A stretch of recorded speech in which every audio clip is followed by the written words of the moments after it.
Este es el primer video que voy a hacer para las clases de lógica. Voy a intentar ceñirme al texto que que se colgó en la plataforma. Cada tanto voy a ir a mirar el libro para ver cómo seguir.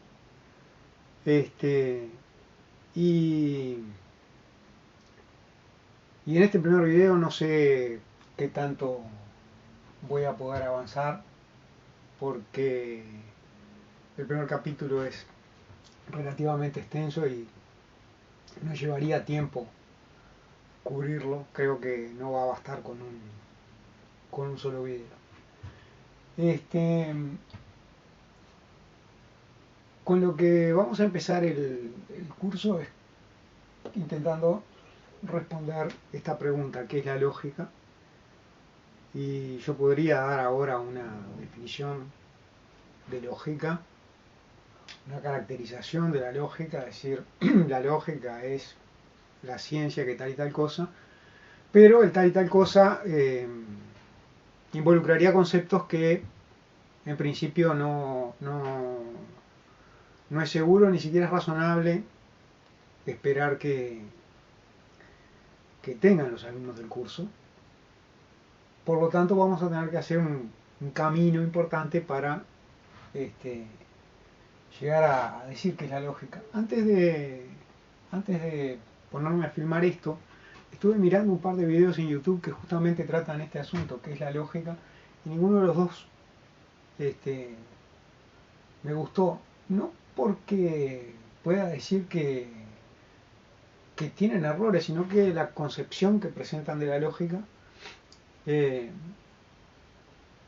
no es la que vamos a presentar en este curso. Después que tengamos claro cuál es nuestro punto de vista, o el punto de vista que se va a desarrollar en este curso acerca de la lógica, podemos tal vez discutir ese asunto.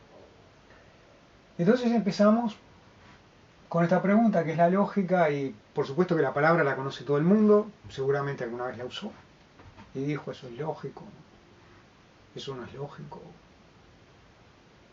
algo así. Y tal vez estudió algo de lógica en el liceo. Creo que lo que está en la cabeza de todo el mundo en principio es que la lógica tiene algo que ver con el razonamiento. Y eso es correcto, la lógica tiene algo que ver con el razonamiento. Aunque advierto que cuando caractericemos la lógica, el razonamiento no va a aparecer para nada. Sin embargo, esa ligación que tiene la lógica con el razonamiento es lo que nos va a permitir empezar a recorrer el camino hacia la caracterización de la lógica. Entonces, vamos a hacer algún razonamiento, vamos a razonar, cosa que es bastante menos frecuente de lo que parece. La mayor parte de las actividades mentales de la gente no involucran el razonamiento.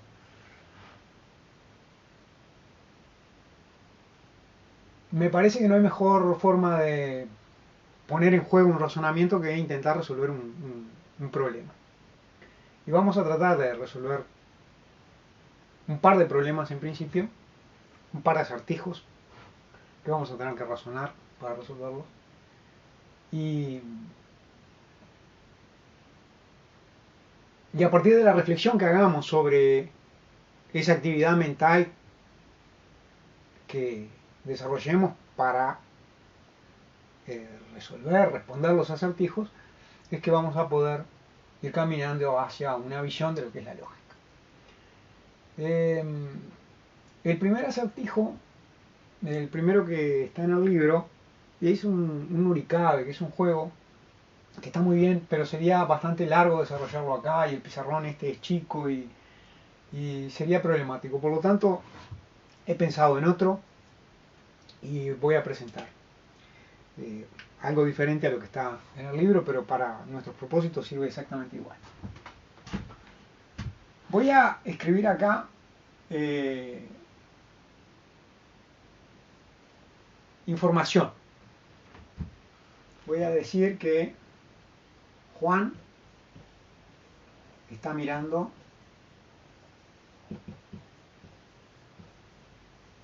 a Ana.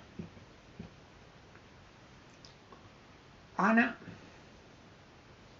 está mirando a Pedro.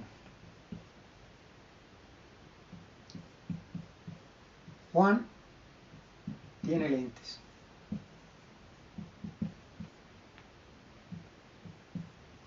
Pedro no tiene lentes.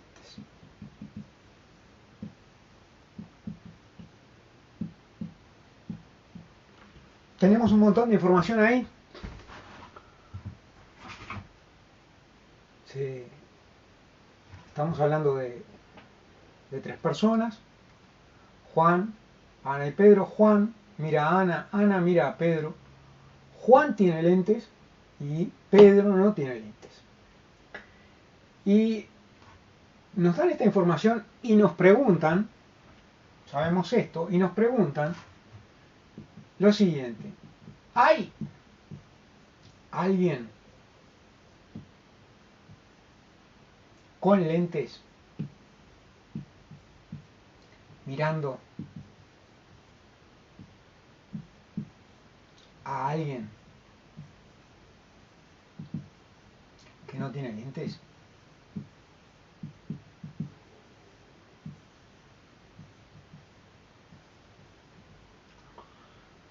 A esta pregunta podemos responder 3 cosas. Podemos responder que sí, que hay alguien con lentes mirando a alguien que no tiene lentes. Podemos responder que no, que nadie con lentes está mirando a alguien que no los tenga. O podemos responder que la información esta que nos dieron no es suficiente para responder esta pregunta. Yo sugiero que detengan el video en este momento y piensen, razonen, a ver cuál de esas respuestas, que sí, que no, o que la información esta no es suficiente, es la adecuada.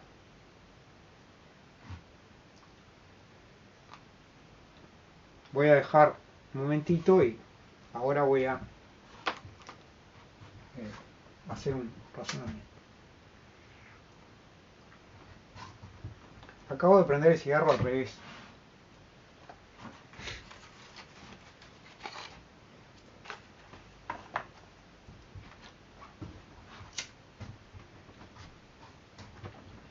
Bueno, espero que hayan detenido el video y realmente hayan pensado, porque es algo bueno.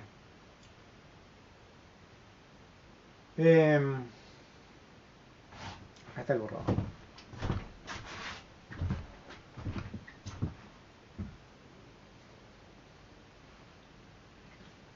Podría parecer que Juan, que tiene lentes, está mirando a Ana y ahí no sabemos si hay alguien con lentes mirando a alguien que no tiene lentes, porque no sabemos si Ana tiene lentes. Por otro lado, Ana está mirando a Pedro. Pedro no tiene lentes, pero no sabemos si Ana tiene lentes o no. Entonces podría parecer que la información que nos dieron no es suficiente para responder. No podríamos decir sí, ni no a esta pregunta, aparentemente. Pero hay algo claro. Ana solo tiene 2 posibilidades: o tiene lentes o no tiene lentes. No hay otra posibilidad. Entonces examinemos cada una de esas posibilidades. Supongamos que Ana tiene lentes. En ese caso, Ana, que tiene lentes, está mirando a Pedro, que no tiene lentes. Y la respuesta a esto es sí. Ahora supongamos que Ana no tiene lentes. Bueno, Ana está siendo mirada por Juan, que sí tiene lentes. En este caso la respuesta también es sí. Y como esas son todas las posibilidades que hay, y en cualquiera de ellas hay una persona que tiene lentes mirando a una persona que no tiene lentes, la respuesta a esto es sí. Y hay algo más, hay algo interesante con respecto a esto.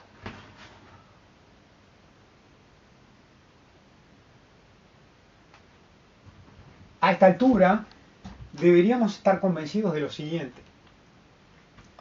Si cada una de estas cosas fuese verdad,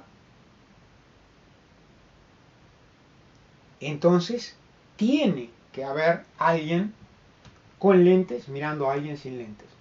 O sea, es imposible que todo esto sea verdad y no haya alguien con lentes mirando a alguien que no tiene lentes. Eso es imposible. Dicho de otra manera, es necesario que, si todo esto es verdadero, entonces alguien con lentes está mirando a alguien que no tiene lentes. Bien, no hay mucho más para decir acerca de este problema. No se me ocurrió nada más simple para poner. Es una situación simplísima. Tres personas, una mira a otra y esa otra mira a una tercera y bueno, sabemos que el primero tiene lentes y el último no. En definitiva es algo muy simple. Bien. Vamos a ver un segundo problema para razonar un poco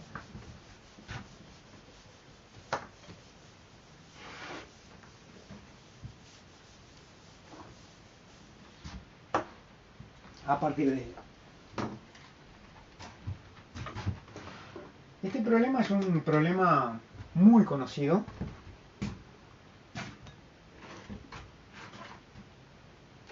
Lo más probable es que alguno de ustedes lo conozca. Hace años yo estaba en una lista de correo de problemas de ingenio en español que tenía muchísimo tráfico y había grandes problemistas en ella. Y en algún momento se hizo una encuesta para ver cuáles eran los problemas de ingenio más famosos. Se eligieron 10 y este estaba entre los 10. El problema dice lo siguiente, o acertijo. Un oso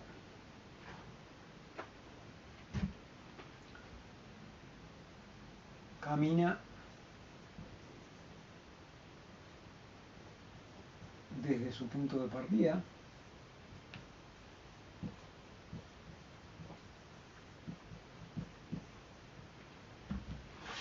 ...10 kilómetros al sur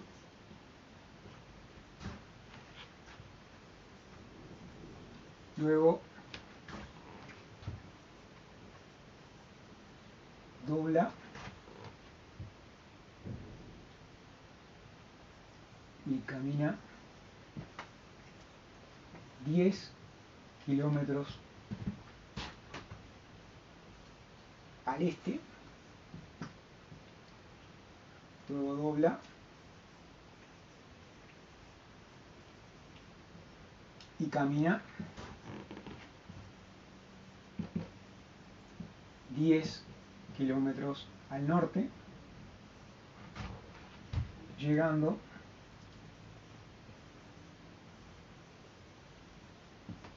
a su punto de partida.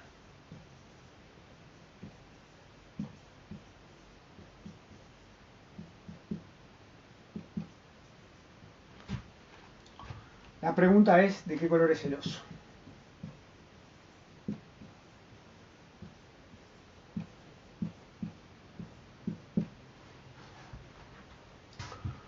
Bueno, lo mismo que para el otro problema,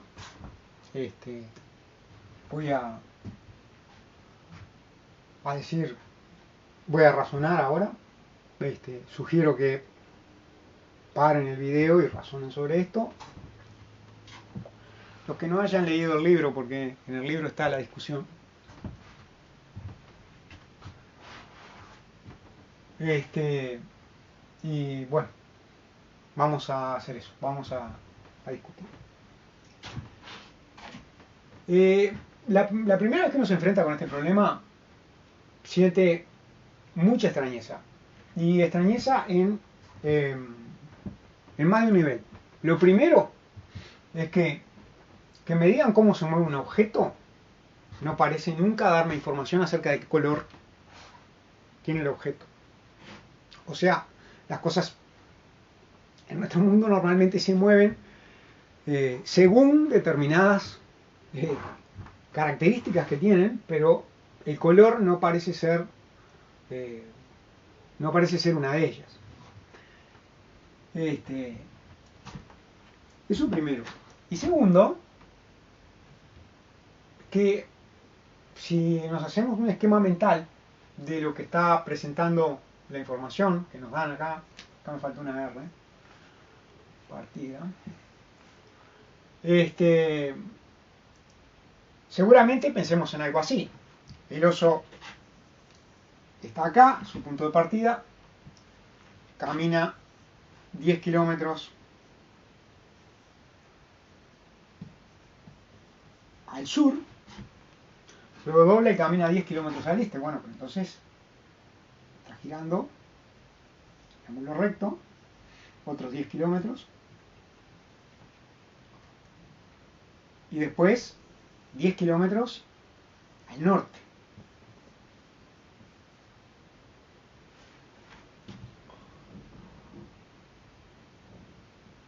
Pero la extrañeza aparece acá, dice, llegando a su punto de partida. O sea, que este punto debe ser este punto. Entonces parece que la información que nos dieron no fuera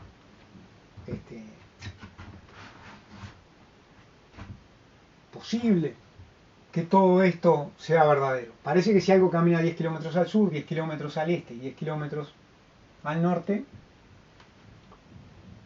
no va a llegar jamás a su punto de partida. Sin embargo, cuando he tenido que discutir esto en alguna clase, con gente que no conoce el problema, que se llega a enojar porque le parece que le estoy tomando el pelo, le planteo el siguiente problema. Si un avión despega de Carrasco y hace 500 kilómetros al sur, 500 kilómetros al este, 500 kilómetros al norte y 500 kilómetros al oeste, y aterriza justo ahí, ¿dónde aterriza?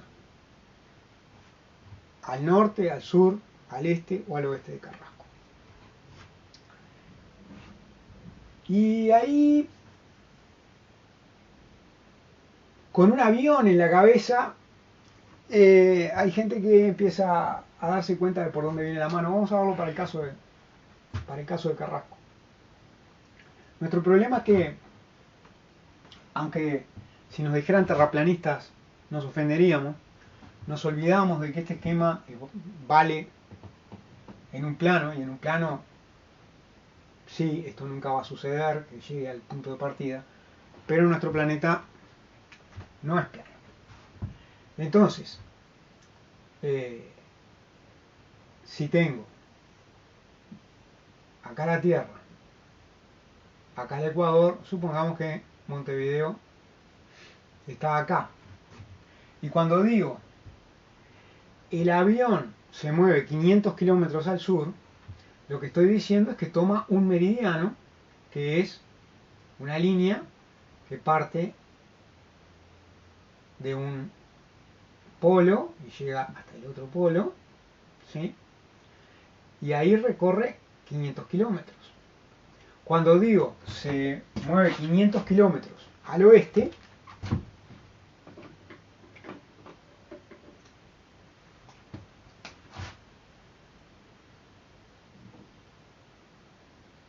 lo que estoy diciendo es que sobre una línea que se llama paralelo se mueve 500 kilómetros al oeste. Y ahí empieza a moverse hacia el norte. Pero ¿qué sucede? Lo que sucede es que los meridianos, los paralelos son paralelos, nunca se cortan, pero los meridianos se cortan en dos puntos. Y eso hace que en la medida que se estén acercando al polo, se van acercando entre ellos. Entonces, el otro meridiano que toma el avión es algo más o menos así, y ahora hace 500 kilómetros por el meridiano. Y ahí llega un paralelo para pasar los 500 kilómetros hacia el oeste. Pero la distancia entre meridianos acá es menor que acá. Por lo tanto, cuando haga, acá ya sabemos que son 500 kilómetros. Acá cuando haga los 500 kilómetros va a quedar por acá. Entonces la respuesta a este segundo problema es que el avión va a aterrizar al este de Carrasco. Y entonces vemos que este esquema no funciona. Y ya nos podemos dar cuenta dónde parece que tiene que estar el oso para que este punto coincida con este. Debería estar acá, en el polo norte. 10 kilómetros, 10 kilómetros, 10 kilómetros y vuelve al punto y todos felices. Conozco mucha gente que conoce este problema y salta ya aquí a consideraciones acerca del color del oso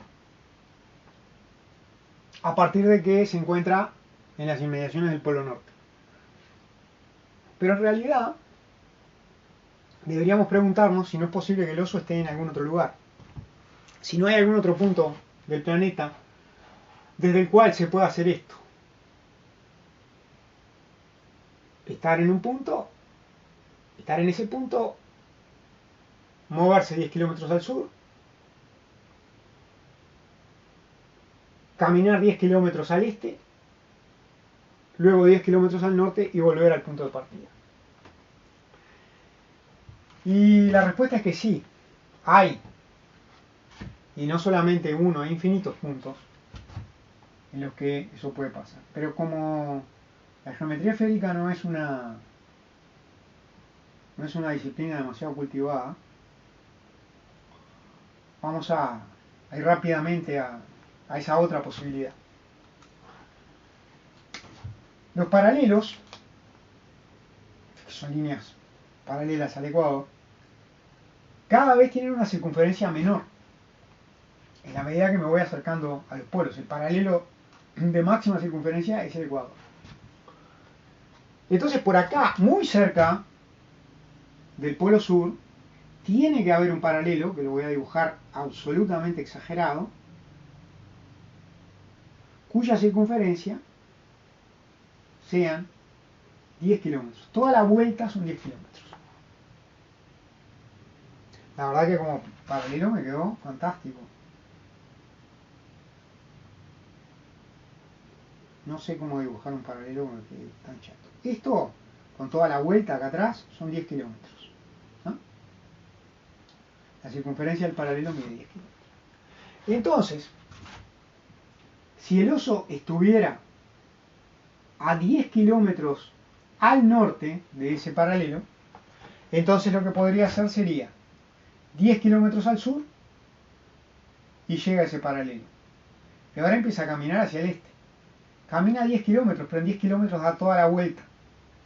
Llega a este mismo punto donde ingresó el paralelo y ahora 10 kilómetros al norte y vuelve. Y no hay más puntos en los que pueda suceder esto. Ahora bien, el razonamiento puede seguir así. El oso está en las inmediaciones del polo norte o está en las inmediaciones del polo sur. En las inmediaciones del polo sur está la Antártida, está metido ahí en la Antártida, y en la Antártida no hay osos. Entonces, descarto que esté en el sur y efectivamente el oso está en el polo norte. Y si está en el polo norte, un oso es un oso polar y los osos polares son blancos. Entonces la respuesta al acertijo es que el oso es blanco. ¿Y está bien? Esa es la respuesta que espera normalmente quien plantea el acertijo. Pero hay algo que muy importante que nos podemos preguntar. Supongamos que es verdad que hay un oso que camina desde su punto de partida 10 kilómetros al sur, luego doble, camina 10 kilómetros al este, luego doble, camina 10 kilómetros al norte y llega nuevamente a su punto de partida. Supongamos que efectivamente hay un oso así, que eso es verdad. ¿Es necesario que el oso sea blanco? Acabamos de decir que es razonable pensar que el oso sea blanco. ¿Pero es necesario que el oso sea blanco? Bueno, no, claramente no, porque primero que nada, el oso, por más que esté en las inmediaciones del Polo Norte, sin ninguna cosa misteriosa podría ser lo que se llama un oso grolar, que es una mezcla entre un híbrido del oso polar y del oso pardo, que muchas veces no es blanco, sin poner cosas raras. Podría haber un oso negro perdido ahí. Podría haber un oso que hubiera nacido blanco, pero que alguien lo hubiera pintado de rojo. O sea, es razonable pensar que el oso es blanco, sí, está bien. Es razonable. Pero no es necesario que si todo esto es verdad, es verdad, entonces el oso sea blanco. No es imposible que todo esto sea verdad y que el oso no sea blanco.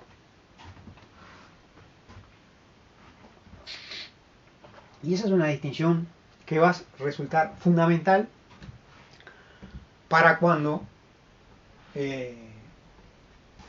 deseemos caracterizar la lógica.